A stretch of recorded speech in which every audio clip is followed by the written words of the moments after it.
Albert Einstein once said, everybody's a genius, but if you judge a fish by its ability to climb a tree, it will live its whole life believing that it is stupid.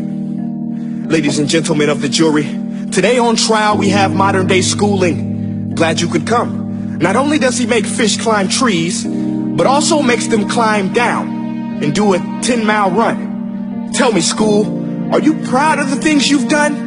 Turning millions of people into robots, do you find that fun? Do you realize how many kids relate to that fish?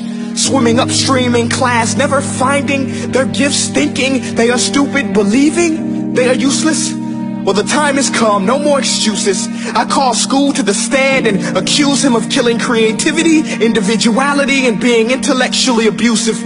He's an ancient institution that has outlived his usage. So, Your Honor, this concludes my opening statement, and if I may present the evidence of my case, I will prove it. Proceed. Exhibit A. Here's a modern day phone. Recognize it? Here's a phone from 150 years ago. Big difference, right? Stay with me. Here's a car from today, and here's a car from 150 years ago.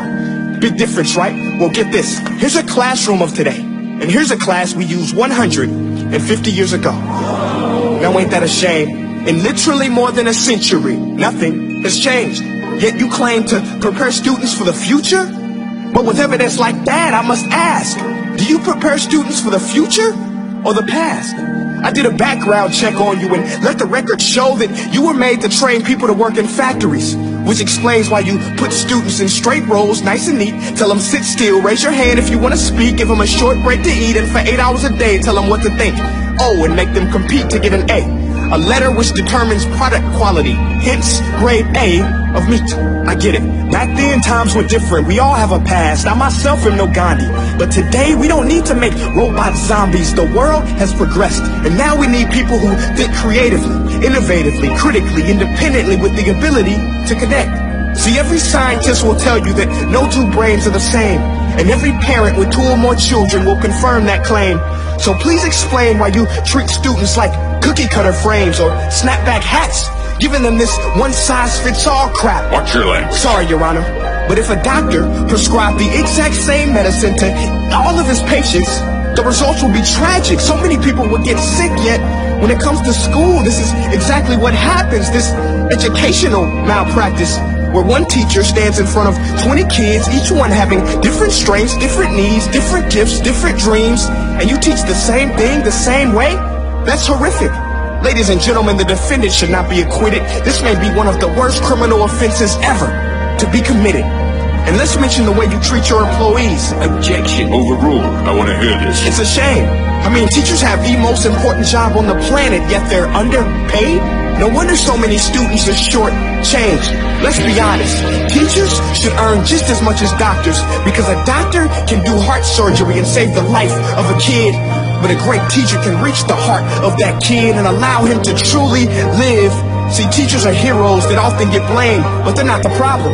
They work in a system without many options or rights. Curriculums are created by policymakers, most of which have never taught a day in their life. Just obsessed with standardized tests. They think bubbling in a multiple choice question will determine success. That's outlandish. In fact, these tests are too cruel to be used and should be abandoned, but don't take my word for it. Take Frederick J. Kelly, the man who invented standardized testing, who said, and I quote, "These tests are too cruel to be used and should be abandoned." Ladies and gentlemen of the jury, if we continue down this road, the results will be lethal. I don't have much faith in school, but I do have faith in people. And if we can customize healthcare, cars, and Facebook pages, then it is our duty to do the same for education, to upgrade and change and do away with school spirit, because that's useless. Unless we're working to bring the spirit out of each and every student, that should be our task. No more Common Core. Instead, let's reach the core of every heart in every class. Sure, math is important, but no more than art or dance. Let's give every gift an equal chance. I know this sounds like a dream, but countries like Finland are doing impressive things. They have shorter school days.